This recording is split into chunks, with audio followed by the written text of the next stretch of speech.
response to the video about how to make fiberglass steps or vinyl steps less slippery, follow-up question.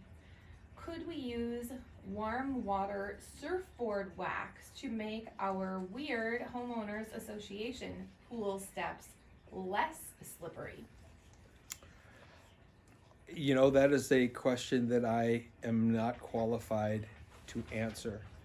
I imagine that wax is used to make people's feet grip more to a surface, so it's likely that it would do that. However, it's a little different environment than either freshwater or salt water versus chlorine water. I don't know if you'd have a reaction with water chemistry with it or not.